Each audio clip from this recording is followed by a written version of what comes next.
இயேசுனா அங்கே நற்கருணை ஆண்டவர். நற்கருணை ஆண்டவர் நம்புறதுன்னா அது உடன்படிக்கை செய்தல். உடன்படிக்கை செய்தால் நாம் கடவுளின் பிள்ளையாக மாறிடுறோம், கடவுள் இனமாக மாறிடுறோம். கடவுள் இனத்தை யாரும் தண்டிக்க முடியாது. மனிதனை தான் மனிதன் தண்டிக்க முடியும், மனிதனை தான் யாருமே தண்டிக்க முடியும், கடவுளை தண்டிக்க முடியாது. அதனால் நமக்கு தண்டனை இல்லாமல் போகிறது. கிறிஸ்தாலஜியில் படிச்சிருப்பீங்க, ஆனால் இந்த விளக்கத்தை கொடுத்துருக்க மாட்டாங்க. இயேசு இல்லாமல் மீட்பு இல்லை என்று சொல்லியிருப்பார்கள். ஆனால் அந்த இயேசு என்றால் நற்கருணை ஆண்டவர். நற்கருணை ஆண்டவர் நம்புறவங்களுக்கு நிச்சயமாக மீட்பு இருக்கிறது என்றால் இதுதான் அந்த நற்கருணைன்னா. நற்கருணை மூலமாக கேட்கிறோம், கேட்பவர்களுக்கு கிடைக்கும் என்பதால் அது கிடைத்து விட்டால் தண்டனை கிடையாது. அதனால் இங்கே என்னன்னா மற்றவங்கெல்லாம் என்ன எதிர்பார்க்குறாங்க, கடவுள் என்ன பண்ணுவார், நம்மிட்டம் வரமாட்டார், நாம் தான் கடவுளை தேடி போகணும் அப்படிங்கிறது அவங்க நம்பிக்கை. அப்போ யாரெல்லாம் அந்த கடவுளை தேடுகிறார்களோ அவங்களுக்கு மட்டும் அந்த கடவுள் உதவுவாராம். அந்த இதுக்கு அதுக்கு தான் சொன்னேன். மற்ற கிறிஸ்தவர்கள் சொல்லும் பொழுது அதில் ஒரு பெருத்த அநீதி இருக்கிறது. என்ன பெருத்த அநீதி என்றால், இயேசு பாரபட்சமாக நடந்துக்குவார். அது எப்படி பாரபட்சம்? அவர் பேரை சொல்லி ஜெபிச்சவங்களுக்கெல்லாம் தண்டனை இல்லையா, மற்றவங்களுக்கெல்லாம் தண்டனையா? அது பயங்கரமான பாரபட்சம். அது கடவுள் செய்யவே மாட்டார், செய்யவே கூடாது. ஒரு கடவுளாக இருக்கிறவர் அநீதி செய்யவே கூடாது. கடவுளால் செய்ய முடியாது, அது ஒன்று தான், அநீதி செய்ய முடியாது. மற்ற எல்லாம் கடவுளால் செய்ய முடியும். அதனால் இந்த அநீதியை செய்வதாக மற்றவர்கள் நம்புகிறார்கள். ஆனால் நாம் என்ன நம்புகிறோம் என்றால், நம்மெல்லாம் அவருடைய குடும்பத்தில் சேர்ப்பதற்காக கடவுள் நம்மை தேடி வருகிறார் பார்க்கிறோம். He calls man to seek him.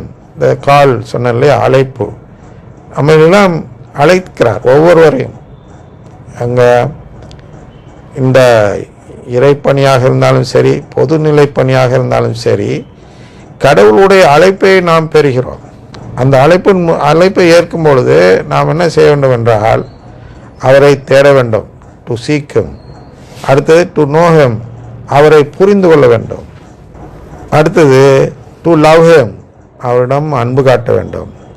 எப்படி?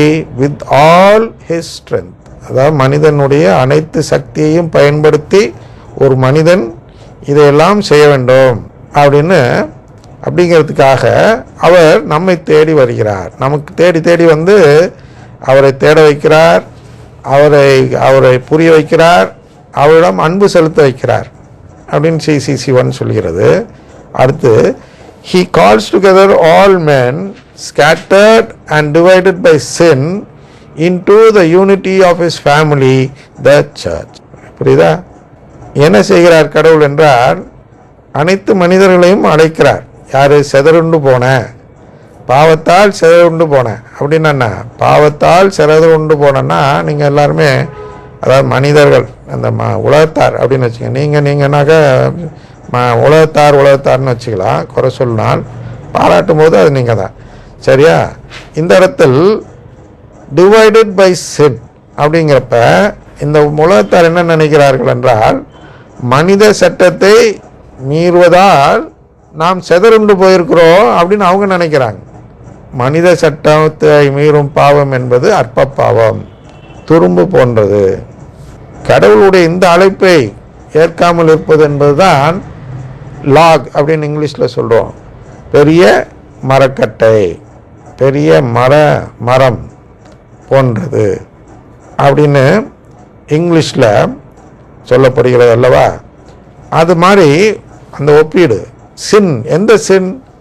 அந்த பெரிய மரம் போன்று இருக்க தேவ துரோகம், கடவுளுக்கு எதிராக செய்ய பாவம். அற்ப பாவத்தை பற்றி இங்கே அவர் சிதறுண்டு போகிறதுக்கு பற்றி சொல்லலை. அற்ப பாவம் ஒரு அஃபென்ஸ், கடவுளுக்கு புண்படுத்தி இருக்கலாம். ஆனால் எது பெருசு என்றால், கடவுளின் உறவு வேண்டாம் என்று சொல்வது மிக பெரிய பாவம். அந்த பாவம் தான் மற்றவர்கள் எல்லாம் செய்கிறார்கள். மற்ற மதத்தினர்கள், மற்ற கிறிஸ்தவ சபைகள், அந்த மற்ற கத்தோலிக்க சபை என்றால் அருங்குடை இயக்கம், இதெல்லாம் என்ன செய்கிறது என்றால், they are divided by sin. அப்படின்னா அவங்க இந்த திருச்சபையை சேராதவர்கள் இல்லையா?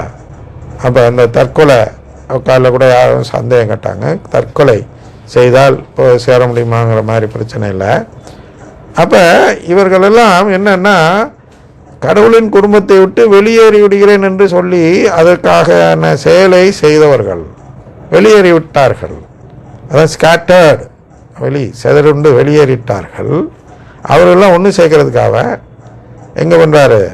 Into the unity of his family, அவருடைய குடும்ப ஒற்றுமைக்குள் ஒருங்கிணைப்பிற்குள் என்ன செய்ய வேண்டும்?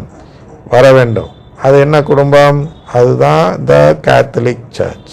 கத்தோலிக்க திருச்சபை என்பது ஒரு ஸ்தாபனம் அல்ல. கத்தோலிக்க திருச்சபை என்பது ஒரு குடும்பம்.